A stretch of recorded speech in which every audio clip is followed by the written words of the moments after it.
We'll get into some Eagles stuff and some NFL stuff with John McMullen, who I know yesterday was tweeting about getting a chance to watch the NFL in its entirety without being at an Eagles game. Tough product to watch for us common folk on a Sunday, isn't it, John? Oh, it's ugly. I don't know how you people do it. It is a bad product. I guess if you're not, and it's worse for me because I don't play fantasy football. I don't bet. So if you're not invested, you need to find some vices, John. Yeah, come on, John. Jeez. Yeah, well, yeah, if you're involved, if you're self-involved, you can't report as well. So that's why I stay away from that nonsense. But you don't have to call it nonsense. It's just a conflict of your work interests. Yeah, geez, I already feel bad enough about myself. I was gambling from the hospital bed on Saturday. Well, sir, put your phone down. But fantasy football, I don't understand people who get into that. But we can have that discussion another time. But the product. Let's save that for the summertime. Football at 4 in July. Fantasy. Okay.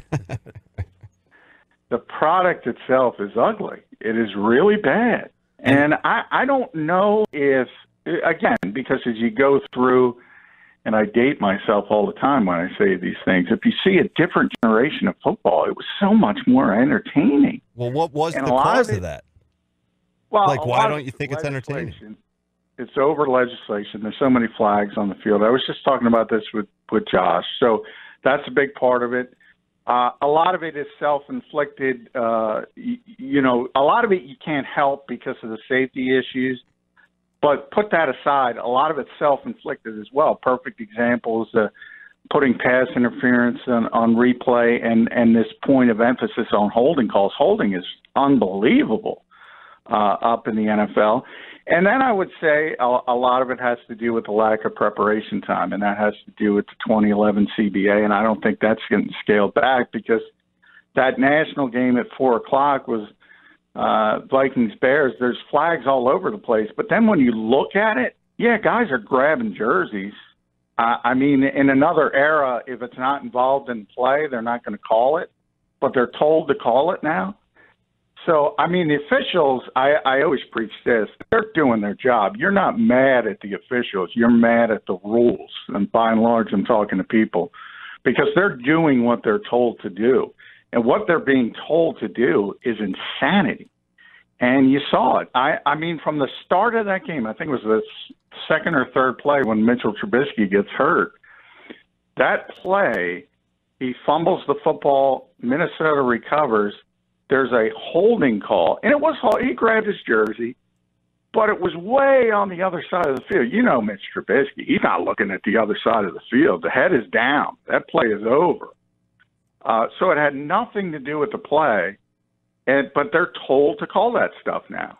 And it just doesn't make sense to me because the product, if people wake up and they don't have these ancillary addictions, and that's what I call them, because the only way you could watch this product is if you're addicted to it, and they addicted people to it. So do you think that's an interesting comment to end on because that just has my mind moving in other directions here. I guess we'll get to that in a second. But for me, John, it's that these rules, and I'm with you 100%, that are being incorporated and enforced to follow through from the field perspective with the refs. It's just like, call everything because we're going to review everything. It's a little bit exaggerated, but just that's how it feels. It's like, be careful what you wish for. With all this technology, for the fans out there, we can review everything. Well, this is what you get.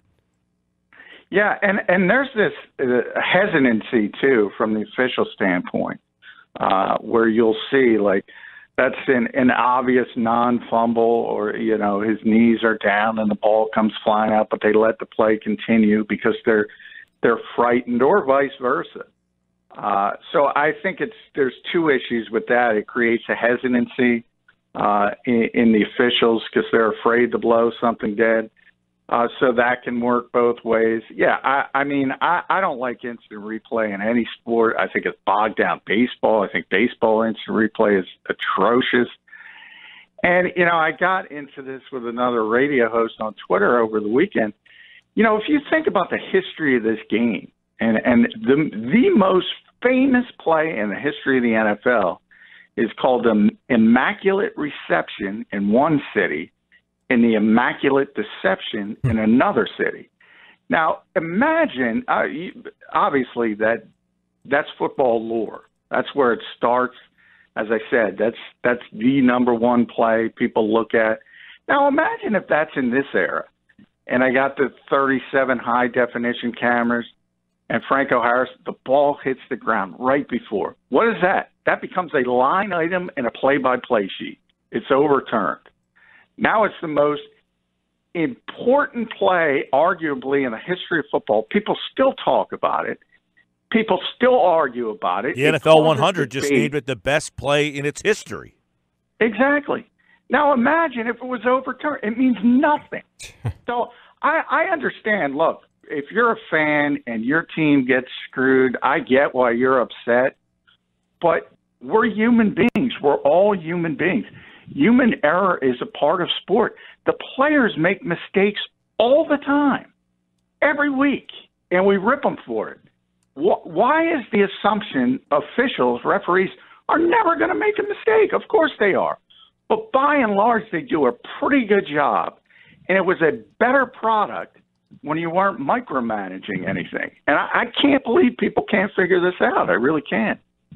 John, one more here with me because it's just so intriguing. I feel like the injuries have gone up. Now, maybe the numbers say otherwise, but I just feel in my bones here that it has to do with the rule changes and how they're calling the games. You have these defenders, these guys on defense who seem like they're hesitating to go put their head in a play or go make a play or go full speed because there's going to be a flag called, there's going to be a penalty called, and a lot of that second guessing can lead to injury. Yeah, I mean, you can make that argument. If you're not going full bore, you're more likely to get injured. I think that's a very slippery slope. We talked about Vontaze Burfict getting suspended for the year, for the season, for the year. That's a very slippery slope. I don't necessarily agree with it. And the guy was making a football play, John. I know he has a horrible checkered pass, and I know he's. Well, that's the thing. You're suspending him for his pass, right? And I don't.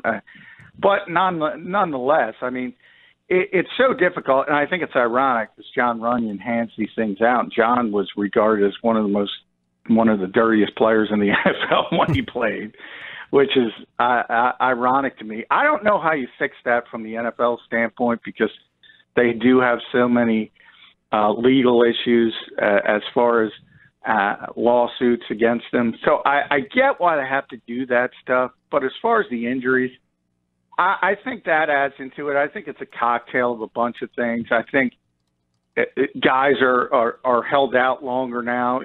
Let's be honest, there's not as many painkillers. People would just use painkillers and fight through it, and they're not willing to do that anymore. That's probably a good thing. Certainly from a personal level it is.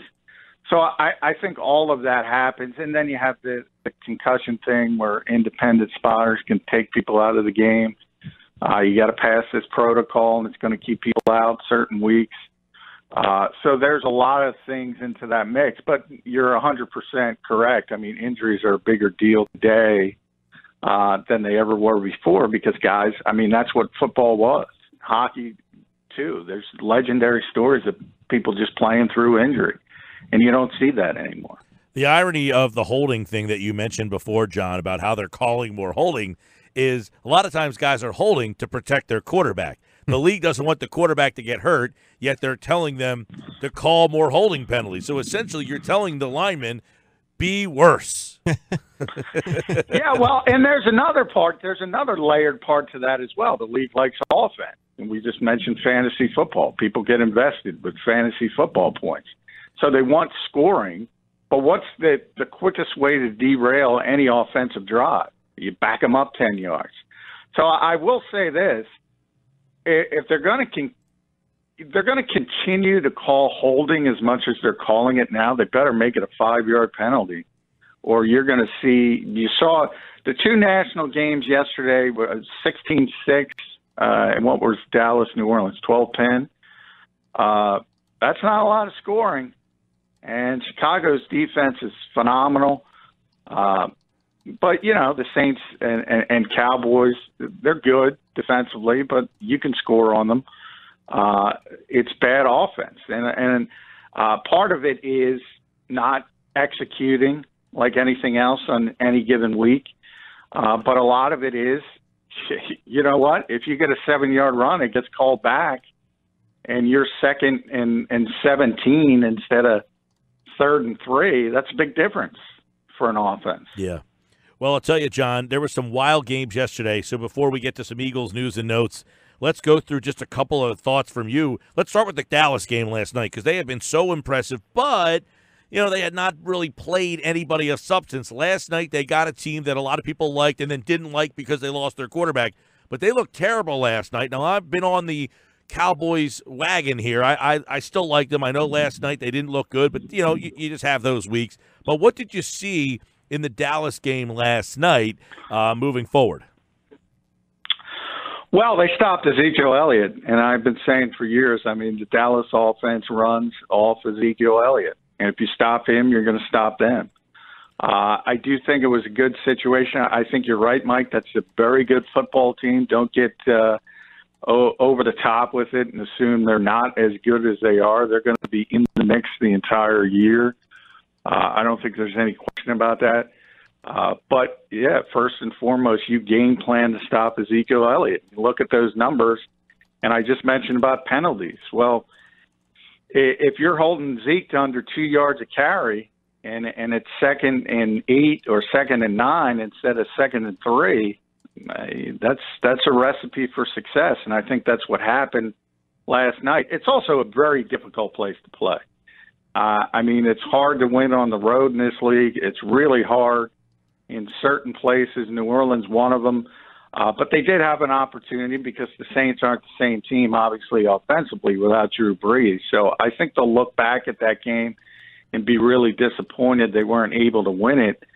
But I don't think it signals any giant collapse, just like I didn't think the 3-0 start against those bad opponents meant they were the best team in football. They are what they were before, and that's a really good team that and we'll see how they move from here. You got to make good decisions. You got to play well. You got to execute week in and week out. But it's pretty clear that this division is a 2-horse race, and we all knew that. Yeah, and obviously the Giants and the Redskins played yesterday in the early game. Redskins looked awful. What are we learning about the Giants? A lot of people thought the Giants were just really bad, and it was Eli's fault. Well, is it just as simple as you got the bad part out and now you're actually half decent, or are they are they beating up on Washington, who's not very good? Tampa, they went to Tampa last week, and Tampa won in L.A. yesterday. Yeah, Tampa's a legit team. Tampa's one of those teams you say it's an 8-8 league and anybody can jump up and bite you. There are a few more there are a few more teams that aren't capable of doing that, Washington being one of them, Miami. Really, really bad football teams. Tampa's not in that category. Part of it is Daniel Jones gave them some juice, and they're ahead of the Redskins because they went to the young quarterback a little bit quicker. And look, if you don't have a rotting corpse at the quarterback position, it's going to help you out. And that's sort of what's happened to the New York Giants. A rotting corpse, that's pretty good. I thought you missed that. But I'm paying attention, man. I'm paying attention. That's how bad Eli was playing, and we know we've had many discussions. It's 3. I'm being kind at saying it's 3 years overdue. That's a long time that they should have moved to a different direction at the quarterback position. They finally did it, and that juices the entire locker room. So I'm not surprised at all. You have this short-term spike. I do think it'll slow down because they're not talented enough to be consistent on a week-to-week basis, and certainly without Saquon Barkley, who's out for a while. So I don't think it's going to continue, but they're far more dangerous now than they were before. All right, a couple Eagles news and notes to get you here. What's the latest on Avonte Maddox? He flew home. He was okay. But is he going to be okay enough to play on Sunday? Is that asking a ridiculous question? Well, it looks like he's going to be out week to week, and Doug Peterson parlance, that means a multiple week injury, and it's more the neck injury than the concussion. I thought the extra time would get him through the concussion protocol. That probably would have happened, but the neck injury as well, it's going to keep him out probably about 2 weeks. It's not really significant, but if you look at how banged up they are at corner short term, unless they pull off that Ramsey trade by Wednesday, it's nice to have the Jets on the schedule because you don't have to worry about somebody throwing the football all over the yard, which could have been the case if there was a more significant opponent on the schedule. Yeah, I was going to ask, what is the secondary potentially going to look like on Sunday? Well, Rasul's going to be there. The indication behind the scenes of Sidney Jones's hamstring is not as serious as Ronald Darby's. So the hope is that he'll be able to go, probably be questionable all week, and they'll see how he handles it. But I think they got to be cautious. I mean, Sidney's history is he had that hamstring last year. It came back too soon and hurt it again. So they did bring Orlando Scandrick back. They signed another corner to the practice squad today. They have a Gene Harris on the practice squad. They might have to bring somebody up just to play a body. And the Jets don't know if Sam Darnold's going to play. So it would be really nice if it were Luke Falk, even if it's Sam Darnold coming off mono.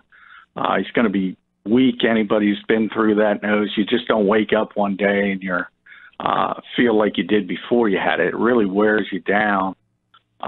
So I think they're in a good position schedule-wise to get through this, and at least for the next week, and hopefully guys start getting healthier.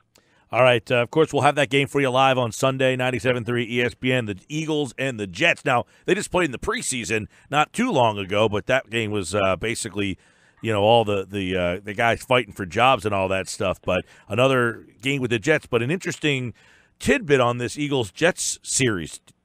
The Jets have never beaten the Eagles in a regular season game. No. 0-10. No, they never have. 0-10. 0-10 they are. Make it 11. Hey, can I ask John one quick question here, MG? What about Djax? Because a lot of talk was eyeing at this Jets game. All right, we're done the Thursday night game, extra time off. Is there any news or updates or opinions on your end about when we're going to see number 10? Yeah, this is the week he was projected to be back originally, so we'll know more on Wednesday if he's back at practice. Gotcha. That'll be obviously a very, very good sign. That is something to keep an eye on because it's an abdomen issue. It's a slight tear in the abdomen. At least one doctor recommended surgery, so that means it's a sports hernia. Guys have played through it before, but it can go in a negative direction as well. So I think that's something you have to keep an eye on, not only this week, but moving forward. Is he going to be able to play? Yes, but is he going to be healthy? And is he going to re-injure it or make it worse? So I think that's going to be a storyline for weeks and weeks. All right, Eagles-Jets this weekend. And, of course, we'll have coverage all week long on the Sports Bash, football at 4, and, of course, at JF McMullen. Follow him on Twitter for the latest on this Eagles-Jets game, which, of course, a lot of injuries in that Eagles secondary that we'll be keeping an eye on. All right, John, appreciate the time, pal. All right, thanks, guys.